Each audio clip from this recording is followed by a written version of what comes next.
আমি মনে মনে অপেক্ষা করছি আমার জন্য আসবে খিচুড়ি তরকারি, হ্যাঁ ভালো ভালো মিষ্টি পাঁপড় ভাজা।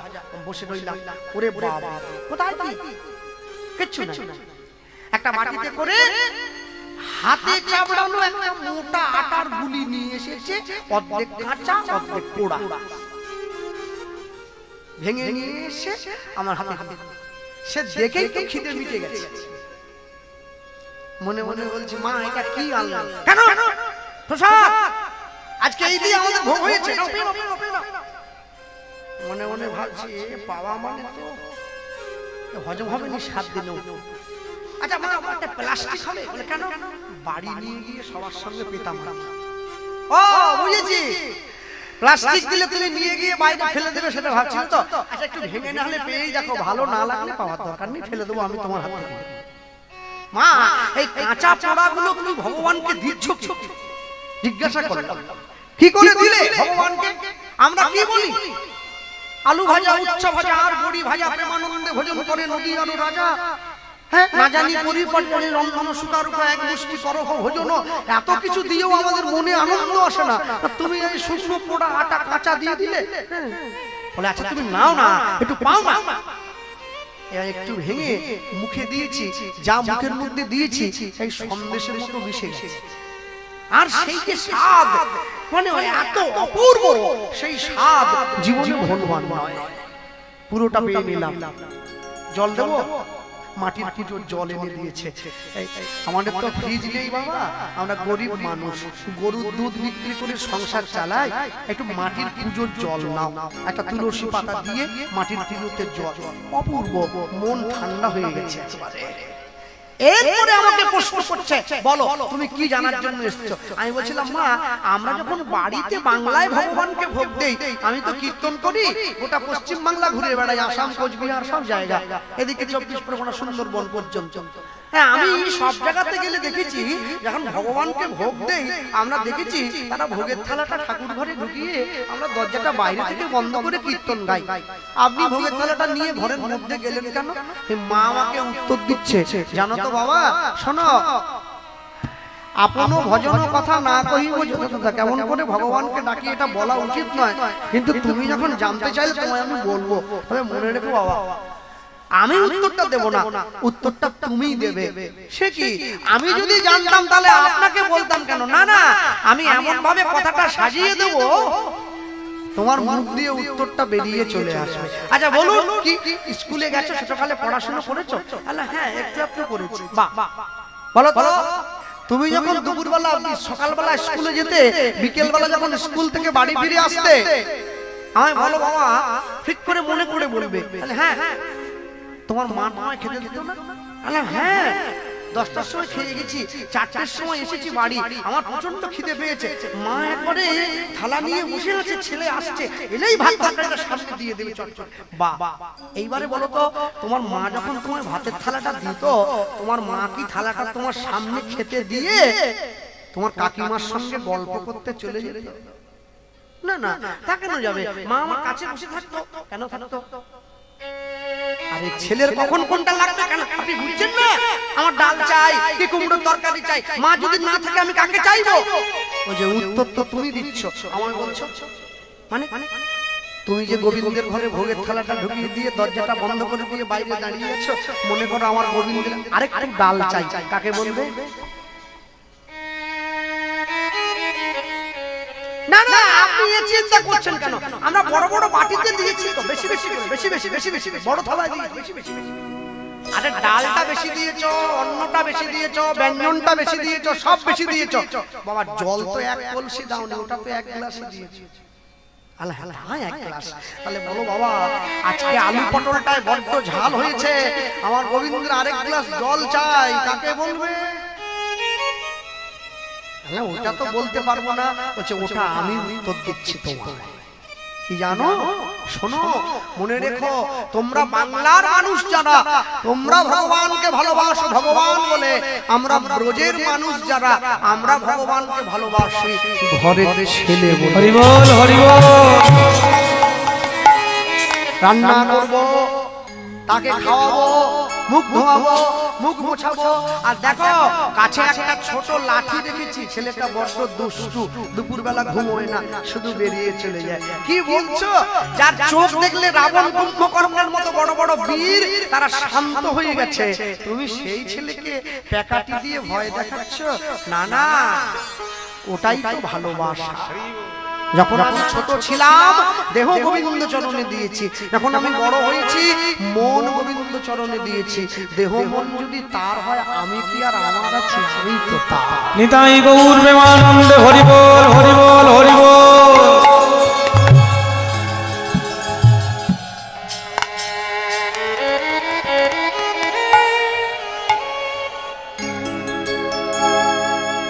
দেহ মন যদি তার হয়, তাহলে আমি কি আর আমার আছি?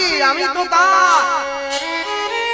রামকৃষ্ণদেব গিরিশকে বলেছিল, ওরে গিরিশ পাগল রে, সারা জীবন আম গাছের তলায় দাঁড়িয়ে আম গনে গেলি বাবা, একটা পেড়ে খেয়ে দেখ, তবে তো বুঝবি আম খেতে কেমন হয়েছে। নুনের পুতুল সমুদ্রে ডুবলে জলের পরিমাপ কি বোঝা যায়? হ্যাঁ, মনে রাখবি সবসময়ের জন্য গিরিশ, যদি হতে পারিস না বিড়ালের বাচ্চা হবি, বানরের বাচ্চা হবি। রামকৃষ্ণ কথামৃতে বর্ণনা করছেন, বেড়ালের বাচ্চা হবি। বেড়াল তার বাচ্চাকে খেলা শেখায়, দাঁতে করে কামড়ে আরেক জায়গায় নিয়ে যায়, কিন্তু বানরের বাচ্চাকে বানর খেলা শেখায় না, বাচ্চাটা মাকে ধরে থাকে, আর বেড়াল মা তার ছেলেকে ধরে থাকে। তাই ভগবান যেন তোমাকে ধরে থাকে, তুমি সেই রকম সন্তান হবে, তুমি অন্য কারো মতো হবে কেন? হ্যাঁ, ওই লিখতে গিয়ে আমি দু লাইন শুধু মনে করিয়ে দেবো আপনাদের সকলকে ছোট্ট করে। সখী ভাবনা কাহারে বলে, জানোই তো না, সখী যাতনা কাহারে বলে,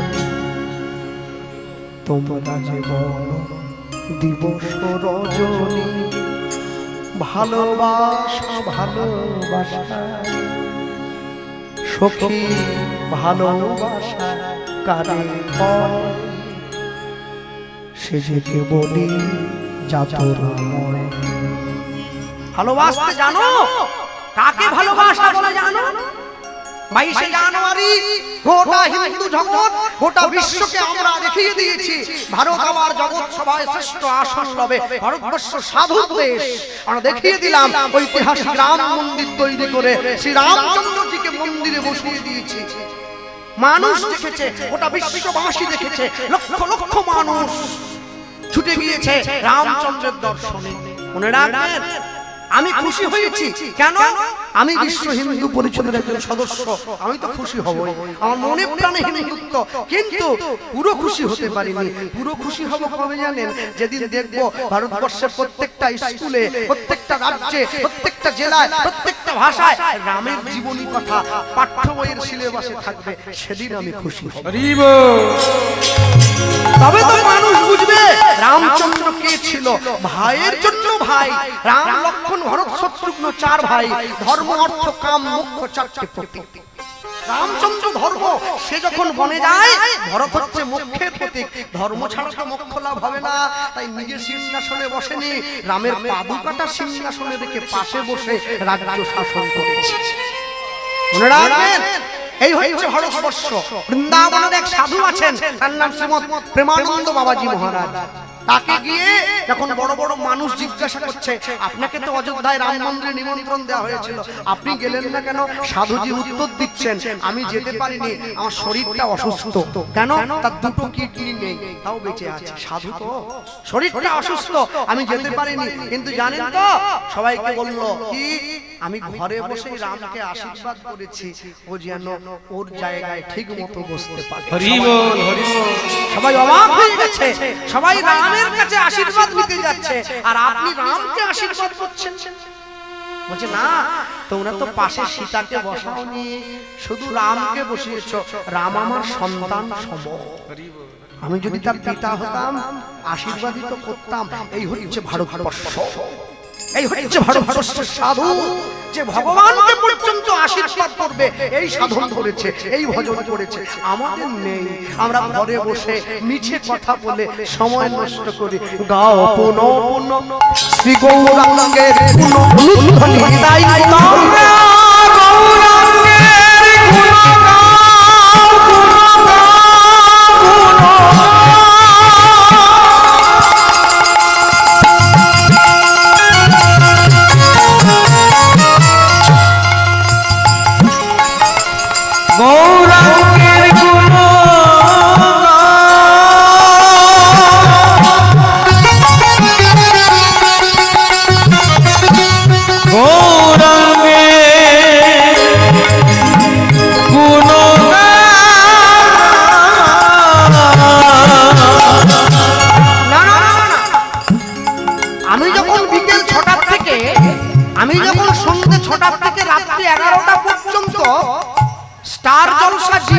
সামনে বসে থাকি আমার ঘুম হয় না, আমার কষ্ট হয় না।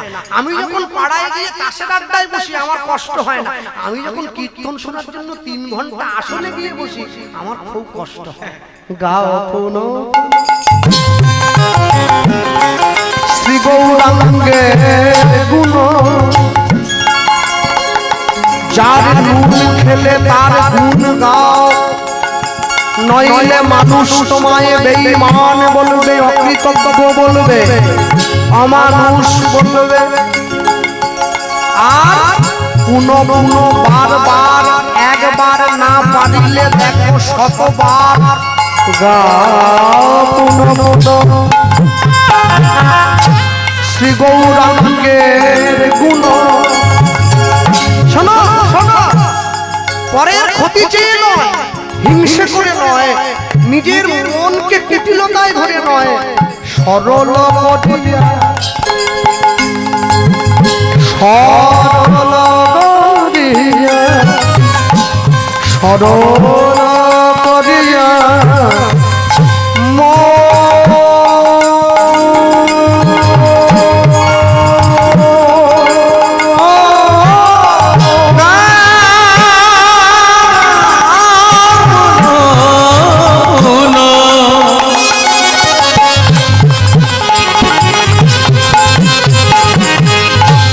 শ্রী গৌরাঙ্গে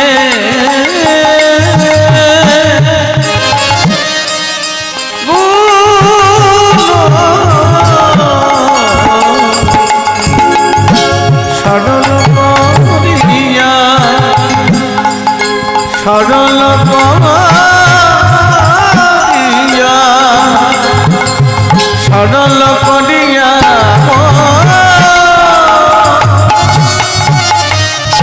তিন ভুবনে আমি এমন দয়াল না দেখো একজন, বলিয়ে তিন ভুবনে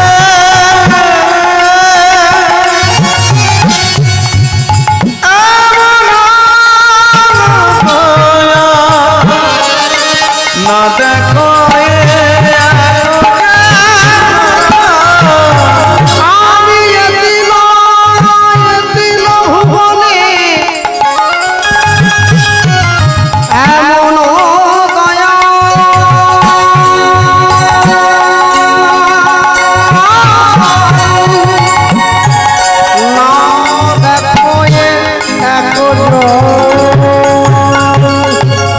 আমি এমন দয়াল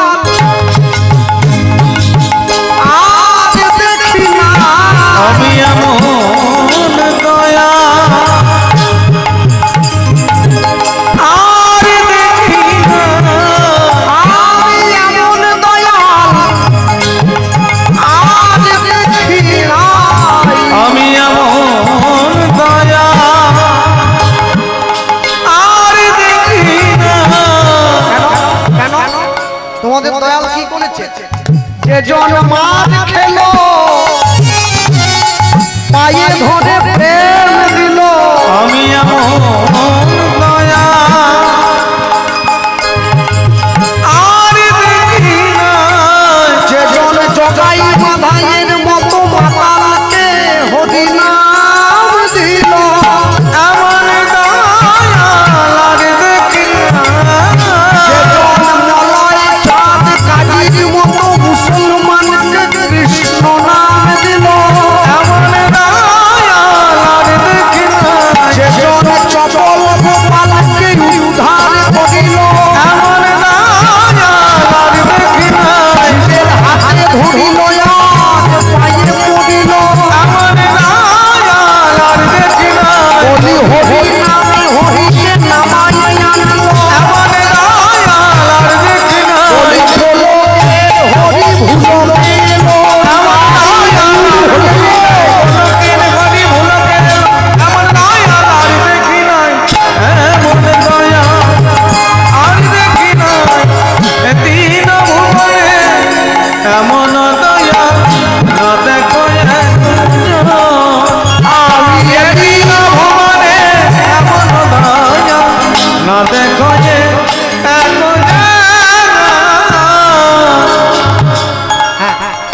যখন প্রথম গুরু দীক্ষা নেওয়ার জন্য গুরুদেবের কাছে গিয়ে বসেছিলাম, আমার গুরু বাড়ি হচ্ছে নবদ্বীপ। হ্যাঁ, বলদেব বন্ধু নিত্যানন্দ প্রভুর ত্রয়োদশ উত্তর পুরুষ আমার গুরুদেব প্রভুপাদ কিশোর কৃষ্ণ গোস্বামী। আমি যখন তার চরণে প্রথম গিয়েছিলাম, আমাকে নিয়ে রাত্রিবেলা আমার মাকে বলছে, তোমার ছেলে তো দীক্ষা নেবে। বলছে হ্যাঁ, পাঠিয়ে দাও, তুমি আসবে না, তোমার ছেলে একা আসবে। নিয়ে গেছে। আমি মনে মনে ভাবছি, একদিন শুনেছিলাম গান গাইতে গেলে টিভিতে অডিশন দিতে হয়, দীক্ষা নেওয়ার জন্য কি অডিশন দিতে হবে? গিয়ে বসেছি, গুরুদেব বসে আছে দূরে, একটা ছোট্ট আসন আছে, বলছে ওইখানে বস। আসন, যে আসনটা পাতা আছে, আসনের বাইরে যেন তোর অঙ্গ না যায় সেভাবে বসবি। কি করে বসবি আমার জন্য দরকার নেই, বসতে বলেছে, বসে পড়েছি। আচ্ছা আচ্ছা, হ্যাঁ বলুন, আমি এসেছি। হ্যাঁ, তুই কি জানিস কি এই জগতে এত এত গুরু আছে, এত এত সম্প্রদায় আছে, এত এত মানুষ আছে, তুই সবাইকে ছেড়ে দিয়ে ঝুট করে আমাকে পছন্দ করলি কি? না, আপনাকে আমার ভালো লাগে তাই। ও, তাহলে আমার কথা আগে শুনেছিস? হ্যাঁ। কেন ভালো লাগে বাবা? আমি দেখতে তো ভালো হয় না, দেখতে ভালো হলে কি শুধু ভালো হয়, আরো অন্য কারণে ভালো লাগতে পারে। তাহলে আমার মাথায় তো চুল নেই, কি জন্য ভালো লাগছে বল? আমি তো পড়াশোনা বেশি করি নাই, তাহলে কেন ভালো লাগলো? কেন ভালো লাগে ওটা বলতে পারবো না, তবে ভালো লাগে। আমি আপনার কাছে এসেছি আশ্রয় নেওয়ার জন্য। বা কি দিবি? আগে দেনা পাওনার প্রশ্ন করছি, কি দিবি? কি দেবো মানে, একটা ভালো ধুতি দেবো 1,500-2,000 টাকা দামে, একটা পাঞ্জাবি দেবো, আর আমি কীর্তন করে তো অনেক পয়সা রোজগার করেছি, আপনাকে কিছু দেবো। কত সেটা বল? 5,000 টাকা দেবো।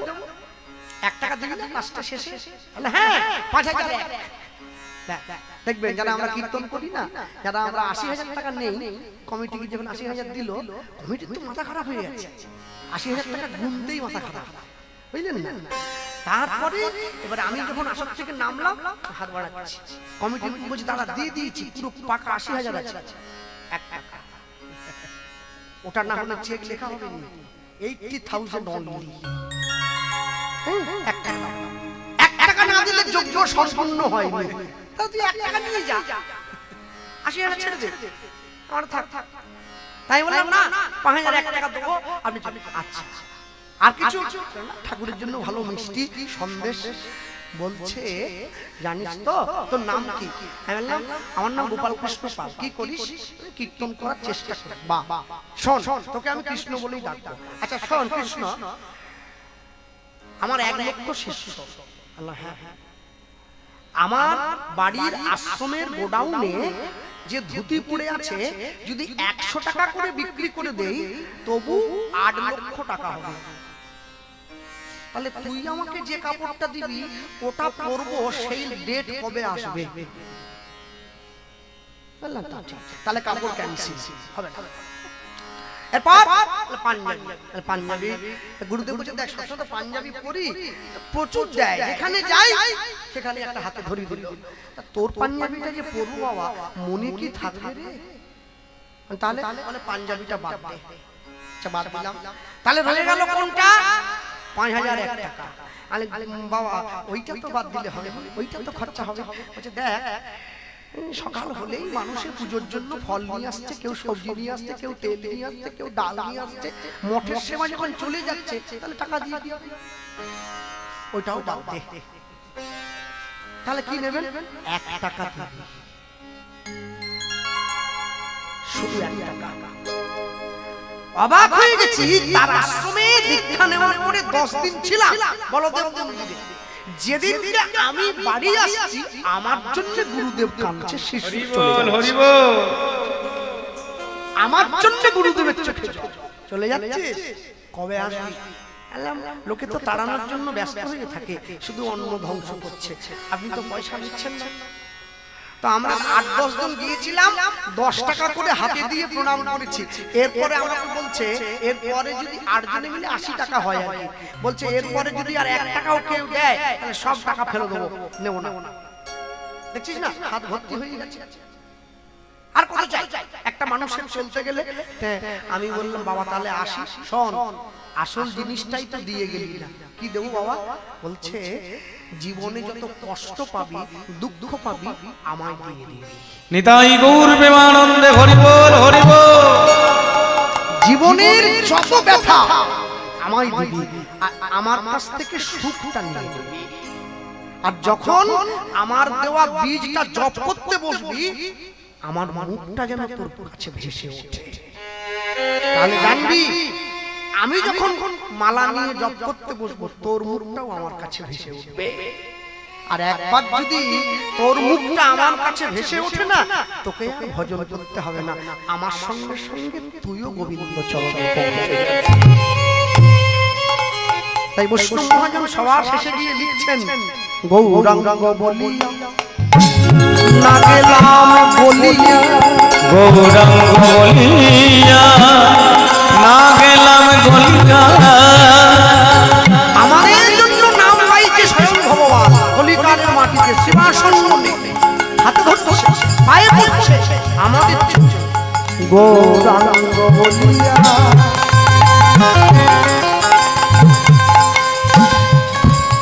না গেলাম বলিয়া, আমি গৌরাঙ্গ বলিয়া না গেলাম বলি, কেমনে কেমনে ধরিনু কেমনে ধরিনু দে আইনা গৌরাঙ্গ বলিয়া না গেলাম গলিয়া, কেমনে ধরিল বাসু ঘোষিয়া পাষাণ দিয়া বিধি কেমনে করিয়াছে। বাসু ঘোষ গিয়া পাশানে বাঁধিয়া কেমনে গড়িয়াছে। বলি আমার ভাগ্যে হলো না, আমার ভাগ্যে হলো না এমন পতিত পাবন অবতারে। আমার ভাগ্যে হলো না ওগো আমি পতিত রইলাম পড়ে, পতিত পাবন অবতারে। আমি পতিত রইলাম পড়ে, পতিত পাবন অবতারে। তোমার নাম নেওয়ার মোর সময় হলো না, পতিত পাবন অবতারে। মায়ার সংসারে ডুবে রইলাম, পতিত পাবন অবতারে। ভূতের শ্রাদ্ধ করে গেলাম। পতিত পাবন অবতারে। বলে কেউ তো পাশে রইল না গো,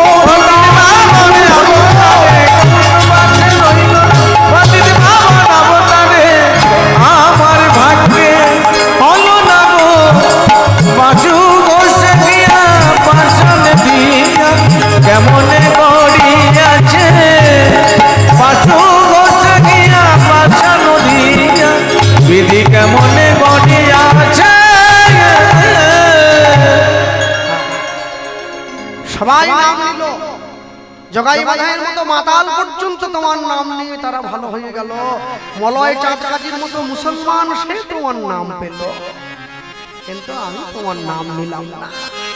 আমি ছোট্ট করে গৌরচন্দ্রিকা শুনলাম, চলো লীলা মাধবের মধ্যে প্রবেশ করি, জাগাই পরিবেশ অতীব সুন্দর। কীর্তনের এই পরিবেশই হচ্ছে উপযুক্ত পরিবেশ কীর্তনের জন্য। সব জিনিসের একটা পরিবেশ থাকে, তো এই যে পরিবেশ এই হচ্ছে কীর্তনের পরিবেশ। কেন? যেখানে পাশের লোকের সঙ্গে কেউ কথা বলছে না, কেউ খৈনি খায় না, কেউ বিড়ি খায় না, কেউ মোবাইল টেপে না, এক মনে তার কথার দিকে ধ্যান রেখেছে, তবেই তো কথা বলে সুখ পাওয়া যায়, না হলে পাওয়া যাবে না। তো আমি আপনাদের এখানে প্রথম এসেছি, আগে আসি নাই এদিকে কোনোদিন কোথাও, এখানে প্রথম এসেছি। তা আমি বলতে গিয়ে বলবো সবার আগে, আজকে আমরা এমন এক বৈষ্ণবের কথা শুনবো। আমার বাবা বলতেন মারা গিয়েছেন 14 বছর আগে, যে কৃষ্ণ যদি জীবনে ভক্ত হতে চাও বাবা আগে ভদ্র হও। আমি বললাম বাবা ভদ্র হতে গেলে কি করতে হবে? বলছে ভদ্র হতে গেলে কি করতে হবে জানো? বলে যে মানুষ রেগে যাওয়ার শত কারণ থাকা সত্ত্বেও তার মনে কোনো ক্রোধ জন্ম নেয় না, জানবে সেই হচ্ছে ভদ্রলোক। আর তুমি যেদিনকে রাগকে জয় করতে পারবে, ক্রোধ এসো কাম এসো রজগুণ সমুদ্ভব, ক্রোধ কামের জন্ম দেবে, কাম রজগুণের জন্ম দেবে। তুমি ক্রোধ জয় করতে পারলে কাম জয় করতে পারবে, কাম জয় করতে পারলে রজগুণ জয় করে নেবে। তুমি হরিকে না ডাকলে হরি তোমায় ডাকবে। সব জিনিসের জায়গা আছে, জায়গা মতো শুধু গিয়ে পৌঁছাতে পারিনি আমরা। আমাদের সাধন নাই, আমাদের ভজন নাই, আমাদের নাম নাই। সারা দিনে 10 মিনিট বসে শুধু নামটা স্মরণ করব, সেই ধৈর্যটুকু আমাদের নাই। মনে রাখবেন, আজকে আমরা আপনারা শুনবো, দেখবেন যখন কীর্তন হয় একদম শেষে যখন নাম সংকীর্তনের পূরণ হয়, মানুষ বলে একটা পদ গায়, হরি হর হে নমঃ কৃষ্ণ যাদবায় নমো যাদবায় মাধবায় কেশবায় নমো গোপাল গোবিন্দ রাম শ্রীমধুসূদন গিরিধারী গোপীনাথ মদন মোহন। ওই যে পদ, ওই পদে 6 জন বৈষ্ণবের নাম উল্লেখ করা আছে। গোস্বামীগণ জয়রূপ সনাতন ভট্ট রঘুনাথ শ্রীজীব গোপাল ভট্ট দাস রঘুনাথ, এই 6 গোসাইয়ের করি চরণ বন্দন, যা হইতে বিঘ্ন নাশ অবিষ্ট পূরণ। এই 6 গোসাই যবে ব্রজে কইলেন বাস, ব্রজে রাধা কৃষ্ণের নিত্য লীলা ভুবনে প্রকাশ। নিতাই গৌর প্রেমানন্দে হরি বল হরি বল। সবাই জানে এই 6 গোস্বামীর কথা। হ্যাঁ শুনুন ভক্তমণ্ডলী মায়, আস্তে আমি ছোটখাটো সরকারি চাকরি করতাম, ছেড়ে দিয়ে কীর্তন করছি, এটা কোনো বড় ব্যাপার নয়। কেন? কীর্তনের রোজগার বেশি, চাকরির রোজগার কম। কিন্তু যদি আমাকে কেউ বলতো তোমাকে একটা বাংলার যে কোনো মন্ত্রিত্ব পদে বসানো হবে, অর্থমন্ত্রী হোক প্রতিমন্ত্রী হোক, তুমি মন্ত্রিত্ব ছেড়ে দিয়ে নামের ঝোলা কাঁধে নাও, আমি কিন্তু ছাড়বো না। কেন? ওখানে তো সব দিক দিয়ে টাকা আসবে, ডান দিক বাম দিক সামনে পেছনে ওপরে নিচে, ছাড়া যাবে না। কি করে ছাড়বো? যে মদ খায় তার নেশা কেটে যায়, কিন্তু মদ যাকে খায় তার নেশা কাটবে না। যে সংসার করে সে বেরোতে পারে, সংসার যার মধ্যে ঢুকে পড়ে সে বেরোতে পারে না। ভেবে দেখুন, রূপ সনাতন কিন্তু যে সে কর্মচারী নয়, বাংলার মন্ত্রী। মন্ত্রিত্ব ছেড়ে দিয়ে সর্বত্যাগী বৈষ্ণব হয়েছে। সেই ত্যাগ করেছে বলেই তো নরোত্তম দাস ঠাকুর প্রণাম করছে, তোমাদেরকে প্রণাম করি। এই 6 গোসাইয়ের নাম নিয়ে কেউ যদি প্রতিদিন সকাল সন্ধ্যে প্রণাম করে, তার জীবনের যে কর্মফলটা শুভ হবে এর ফলই সে নিতে পারবে না, অন্য কিছু তো দূরের কথা। বেশি দূরে যাওয়ার দরকার নেই, আপনাদের জেলায় দাঁড়িয়ে আপনাদের জেলার বৈষ্ণবের কথা বলবো। আলোচ্য লীলা মাধুর্য খুব ধৈর্যভাবে শুনবেন। পরম বৈষ্ণব শ্রীল রঘুনাথ দাস গোস্বামীর জীবনী। নিতাই গৌর প্রেমানন্দে হরি বল। যেই জেলাতে আপনারা বসে আছেন, জন্ম নিয়েছেন, আপনাদের জন্ম ধন্য, ভাগ্য ধন্য। আমি বলতে গিয়ে সবার শুরুতে বলবো, বৈষ্ণব জগতে 4 জন বৈষ্ণব রয়েছেন, যাদের তকমা, যাদের শিরোপা কেউ কেড়ে নিতে পারে না। 4 জন কে? নামে ঠাকুর হরিদাস, প্রণামে রঘুনাথ দাস, আচার্য শ্রী রামানন্দ, হরিনামে প্রচারে শ্রীপাদ নিত্যানন্দ, হরিনামে প্রচারে শ্রীপাদ নিত্যানন্দ। 4 জন বৈষ্ণব। নামে ঠাকুর হরিদাস। হরিদাস ঠাকুরের মতো এত হরিনাম আজ পর্যন্ত কেউ আর গাইতে পারেনি। দিবানিশি 3 লক্ষ হরিনাম গায় যে সাধু, মাসে 3 30 90 লক্ষ 1 কোটি নাম গাইতো যে